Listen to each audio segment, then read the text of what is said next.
お前はもう死んでいる。何？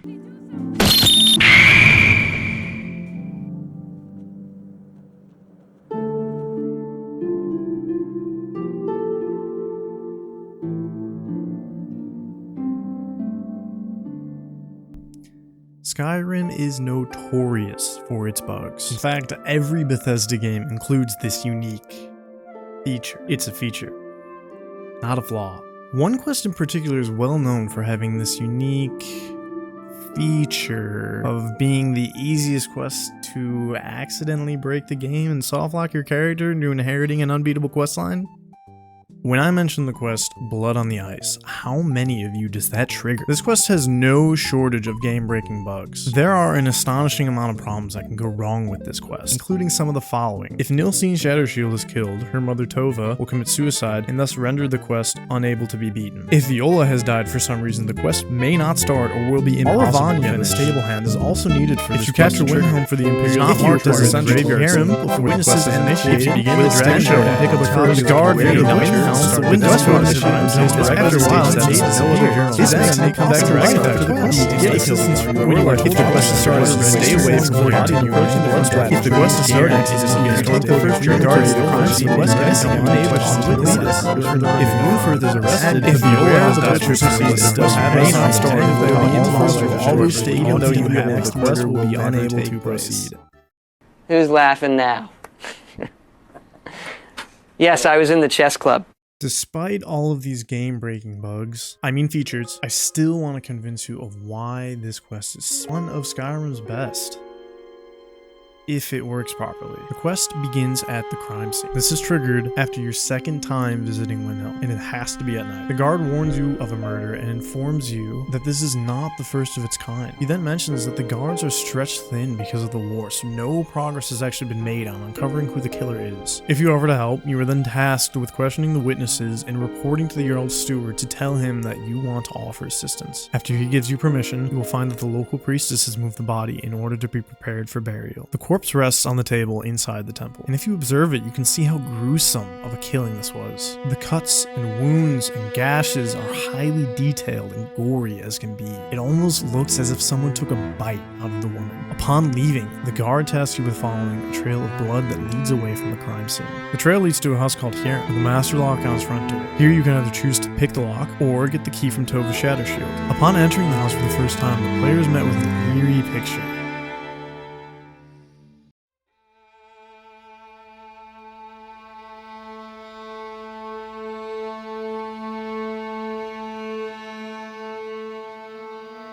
The house is nearly empty, apart from a few scattered pieces of furniture and some uninviting stains, but the feelings that this environment elicits, especially for people who are experiencing the quest for the first time, are poignant.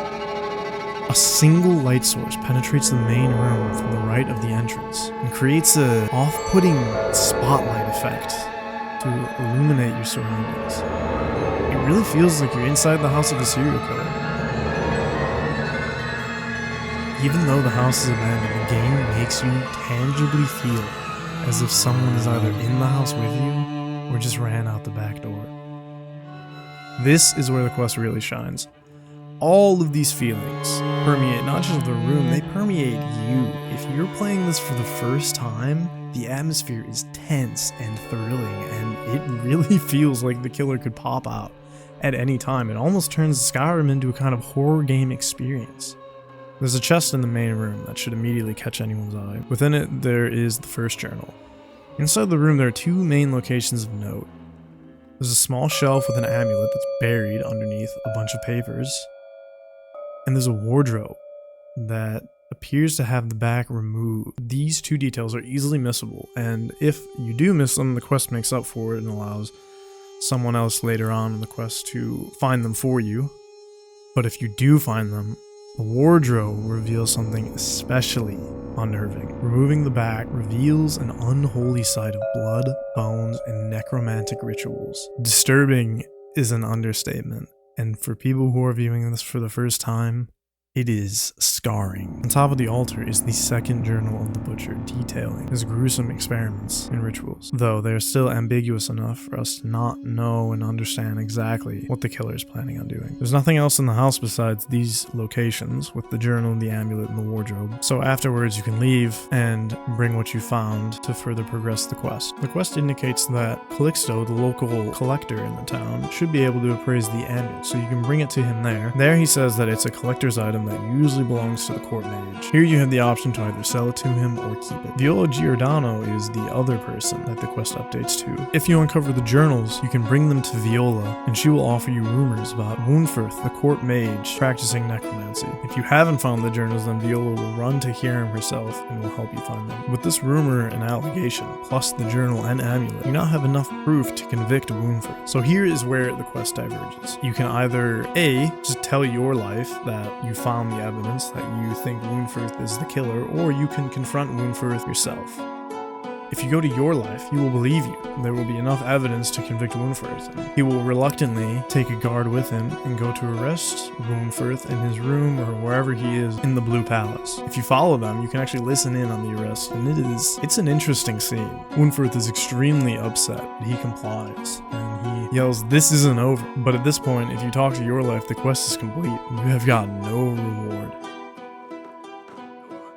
What is the meaning of this?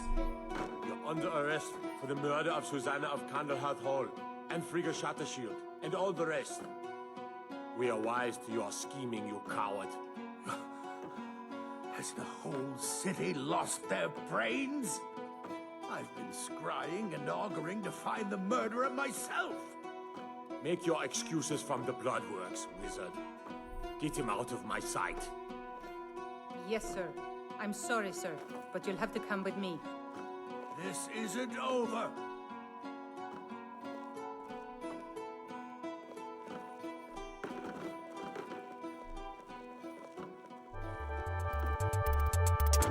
Most people, especially if they're on their first playthrough of the game ever, this is the first time they've ever played this, they'll think, hey, I did the quest, but I didn't get a reward, and they'll probably forget about it and move on with their life and play the game or whatever. But if you go this route and you come back to Windhelm after 3 days, you're greeted with a familiar setting. There's another corpse on the ground, and the guard there is not too happy about it. He actually mocks you to your face and tells you weren't a very good investigator. He then points you to go talk to Woundfirth in the jail, and Blood on the Ice will trigger once again. It's the same quest.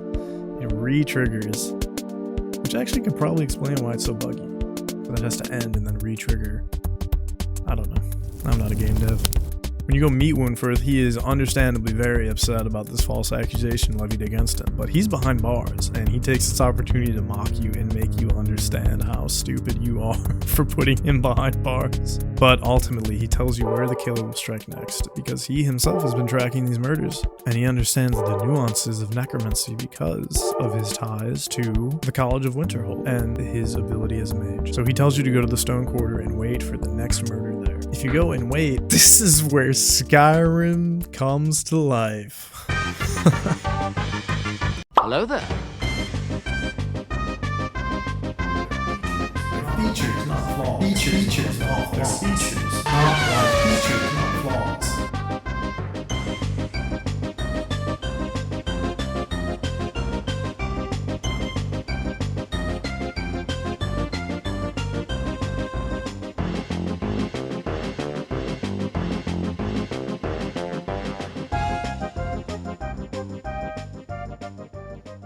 After waiting in the Stone Quarter and seeing Calixto himself come and murder somebody, well, now you found the true killer.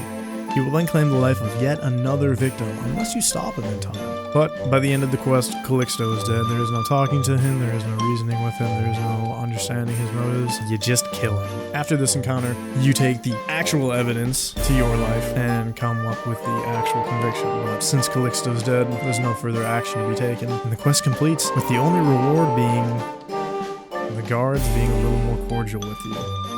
If you choose to go the other route, whereby you just simply confront Woundfirth with the amulet and the journals and say that you found his stuff, not much really changes aside from Woundfirth not going to jail, your life, obviously not arresting him, but everything else basically plays out the same. The only major difference would be that you don't have to wait 3 days and come back, and there's not an additional victim lying on the streets when you do come back after those 3 days. Woundfirth tells you the exact same line about going to wait in the Stone Quarter, and Calixto shows up and tries to kill another person. Even after killing Calixto, there is still a shallow feeling left behind, as if something is missing. I mean, you weren't even given a reward for the quest, unless you take Calixto's key back to his shop and open up the chest on top of his upper loft. This is perhaps one of the best payoffs of the quest. It adds this nice layer of the depth to Calixto and to the overarching story surrounding him and his macabre madness. Upon opening the chest, we find the final butcher journal within, and it details how he was doing all of this so that he could build some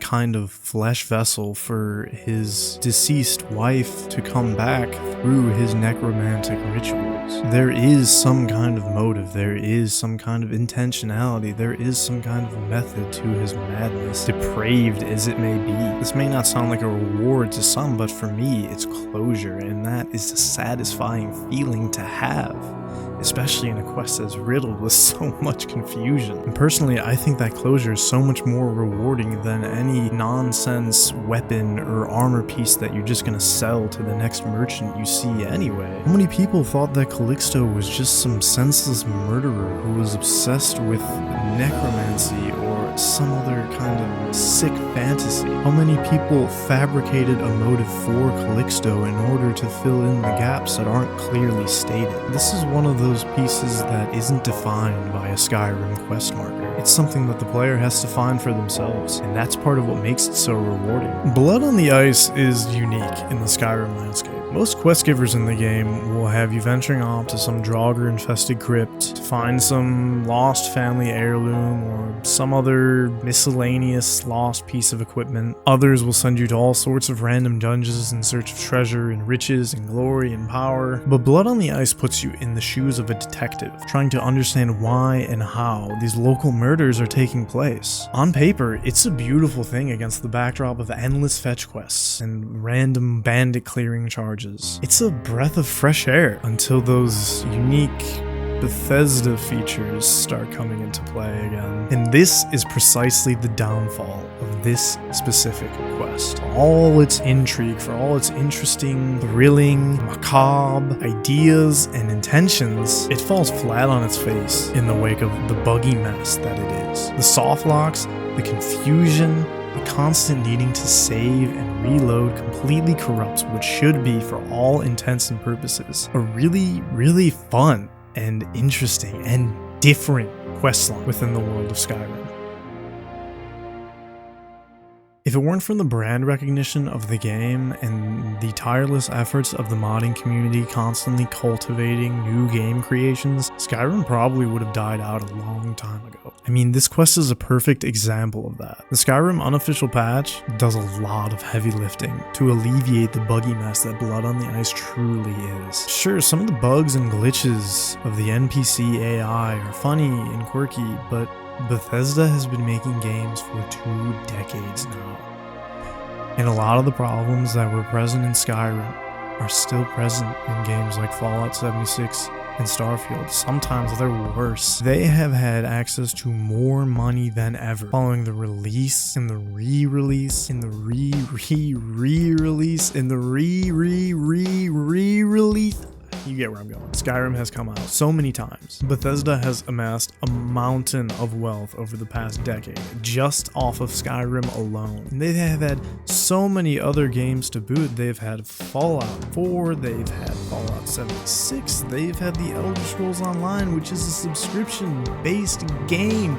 People pay hundreds of dollars a year just to play the game. That doesn't even count the microtransactions that Bethesda is making money off of in that game. And now now with Microsoft's acquisition of them, they have access to even more funds and even more expertise in the field. And what do the consumers get for it? More of the same unimpressive fetch quests, buggy gameplay, hollow worlds, and outdated game design. Blood on the Ice is truly a unique quest in Skyrim. It's one of the interesting ones because it's not just a simple fetch quest, but it's overburdened by what Bethesda's legacy is. Don't get me wrong, Skyrim is a fun game, but it was made in 2011. RPGs have changed and evolved over time. They've gotten deeper in their world dynamics, involve more cinematic stories, and they've upgraded their character progression mechanics. Now, Skyrim's character progression was actually very impressive for the time, but for some reason Bethesda forgot how to innovate in this area and devolved rather than evolve. If The Elder Scrolls 6 doesn't deliver on all three of these fronts, world dynamics, main storyline, character progression, then Bethesda is in danger of losing a large chunk of its supporting fan base. If the experience of their next game is anything similar to the experience of Starfield and Fallout 76, then Bethesda risks joining the same ranks as EA, and that is something that I genuinely hope does not happen.